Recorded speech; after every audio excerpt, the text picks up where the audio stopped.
మనకు ఆగస్టు 15న స్వాతంత్ర్యం వచ్చింది కదా, మరి జనవరి 26 ప్రత్యేకత ఏమిటి అని స్వరాజ్ అడిగాడు.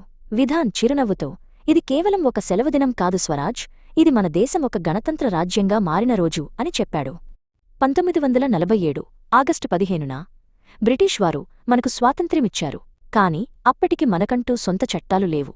అప్పుడు మనం బ్రిటిష్ వారి పాత చట్టాలనే అనుసరించాల్సి వచ్చింది. ఒక దేశం నిజంగా స్వతంత్రంగా ఉండాలంటే దానికి తనదైన రాజ్యాంగం ఉండాలి. అందుకే మన నాయకులు ఒక రాజ్యాంగ పరిషత్తును ఏర్పాటు చేశారు అని చెప్పాడు. ఆ రాజ్యాంగ పరిషత్తులో వివిధ రంగాలకు చెందిన మేధావులున్నారు. స్వరాజ్, ఊహించుకో, 100 మంది నాయకులు ఒకేచోట చేరి మన దేశం ఎలా ఉండాలో చర్చించడం ఎంత గొప్ప విషయమో అన్నాడు విధాన్. ఈ రాజ్యాంగ రచనలో అత్యంత కీలక పాత్ర పోషించిన వ్యక్తి డాక్టర్ బిఆర్ అంబేద్కర్. ఆయన్ను రాజ్యాంగ రూపశిల్పి అని పిలుస్తారు. విధాన్ ఒక చిత్రపటాన్ని చూపిస్తూ, ఆయన నేతృత్వంలోని కమిటీ ప్రపంచంలోని అనేక దేశాల రాజ్యాంగాలను అధ్యయనం చేసింది. మన దేశానికి ఏది మంచిదో వాటన్నిటినీ స్వీకరించారు.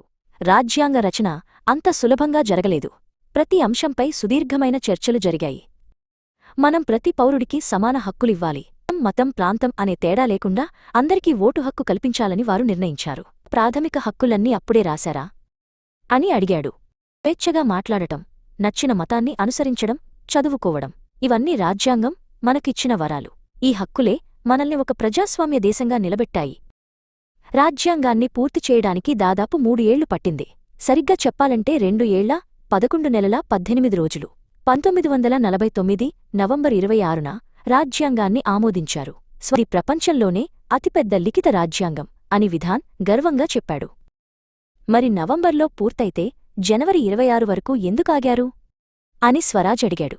విధాన్ ఒక పాత క్యాలెండర్ చూపిస్తూ, దాని వెనుక ఒక చారిత్రక కారణం ఉంది.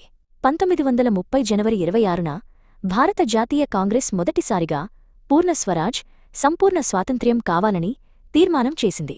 ఆ తేదీకి గుర్తుగా 1950 జనవరి 26న మన రాజ్యాంగాన్ని అమలులోకి తెచ్చారు అని చెప్పాడు.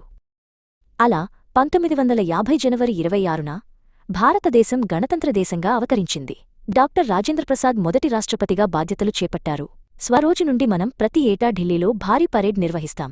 మన సైనిక శక్తిని, సంస్కృతిని ప్రపంచానికి చాటి చెప్తాం అని విధాన్ అన్నాడు. 18 ఏళ్లు నిండిన నీకు ఇప్పుడు ఓటు హక్కు వచ్చింది. అంటే ఈ గణతంత్రాన్ని కాపాడే బాధ్యత నీమీద కూడా ఉంది. రాజ్యాంగం మనకు హక్కులతో పాటు బాధ్యతలను కూడా ఇచ్చింది.